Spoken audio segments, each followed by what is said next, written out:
আমার বাসার সামনে বিজনেস মানে ব্যবসা করে, তারপরে বিভিন্ন মানুষ নিয়ে আসে, আউটার নিয়ে আসে ব্যবসা করে, তারপর বিভিন্ন লোকজন নিয়ে আসে ব্যবসা করে।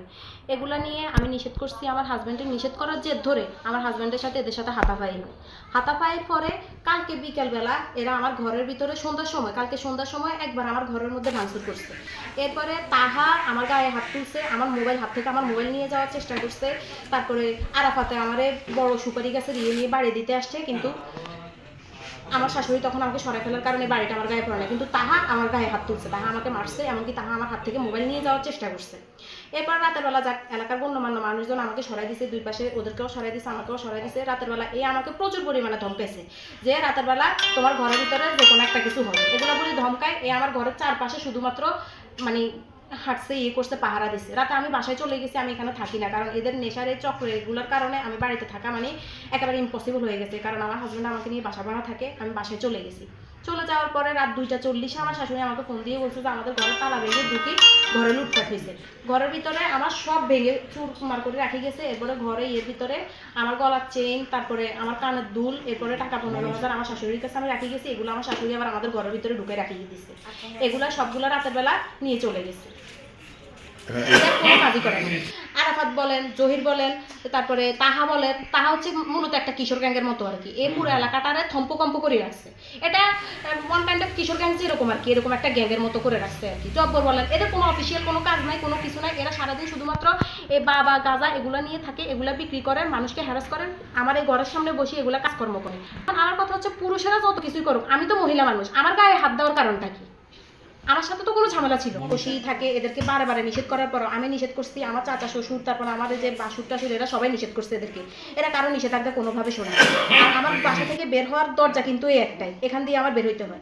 আমি ঘরের ভিতরে থাকার মতো কোনো অবস্থা নাই। এরা এখানে বসি বিভিন্ন ধরনের নেশা করে, তারপর আমার ঘরের ভিতরে এগুলো ধোঁয়া আসে, গন্ধ আসে। আমার একটা ছোট বাচ্চা আছে 4-5 বছরের, বাচ্চা নিয়ে আমি ঘরে থাকতে পারি না। আমার হাজব্যান্ড বেশিরভাগ সময় বাইরে থাকে। আমারও তো একটা জীবনের একটা আছে, আমার ইজ্জতের একটা ভয় আছে। আমি একা ঘরের ভিতরে থাকি, শ্বশুর শাশুড়ি অনেক সময় ওইদিকে থাকে, অনেক সময় এদিকে থাকে। সন্ধ্যার পরে তো আর কেউ এদিকে আসাটা তো পসিবল না, আমি এখানে থাকতে পারি না। হয় ঘর থেকে বের হইলে এরা দেখে এখানে বসে থাকে, এখানে বসে থাকে, এখানে বসে থাকে। এরা তো থাকে সাথে আউটার লোকজনও নিয়ে আসে, আউটারদেরকেও নিয়ে আসে। এগুলো নিয়ে দীর্ঘদিন যাবত এদেরকে আমরা নিষেধ করছি। আমার চাচা শ্বশুররা, আমাদের বাড়ির সবাই নিষেধ করছে যে তোমরা এদিকে আসিও না, আমাদের ঘরের মেয়ে আছে, বৌদি, সবাই এদিকে আসে, একটু বসে বা মেয়েরা একটু বের হয়, তোমাদের জন্য তো এগুলো পসিবল হয় না। এগুলো দীর্ঘদিন যাবত নিষেধ করছে। তখন এদের মতো ব্যবস্থা বলতে জব্বরকে তো কয়েকদিন পরে পরে আসে পুলিশ নিয়ে যায়, হাতে নাতে বাবা সহ ধরে। আমি হুমকিতে পড়বো, যেহেতু জব্বরকে কয়েকবার পুলিশে ধরে নিয়ে গেছে, এরপর আবার জামিনে ছাড়াবে। এ পর্যন্ত একবার না, মনে হয় কয়েক হাজারবার জব্বর, জহির, আরাফাত এদেরকে কয়েক হাজারবার পুলিশে ধরে নিয়ে গেছে। এরপর আবার এরা জামিনে চলে আসে, এদেরকে ধরে নিয়ে যায় আবার।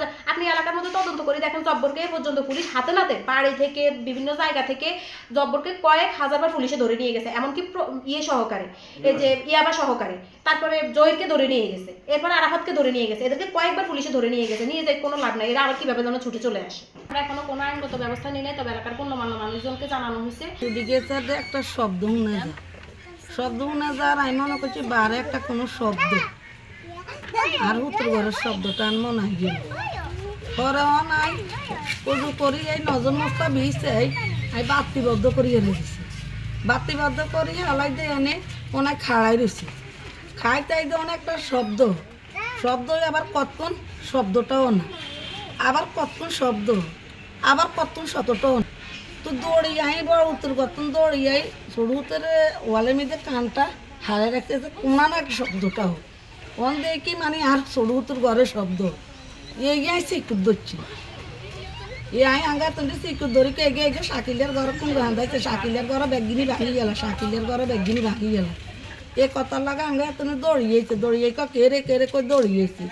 দৌড়িয়ে আই দিয়ে দুয়ারের তালা নেই, দুয়ার খোলা হিয়ার আর না বাতি দিছি, বাতি দি দে ডয়ারও খোলা, অতিরে ডয়ার বোরা ডয়রা তালা মারছে, হে তালা চাবিও ভাঙা চুরা খোলা, এগিন ব্যাগিনি খোলা।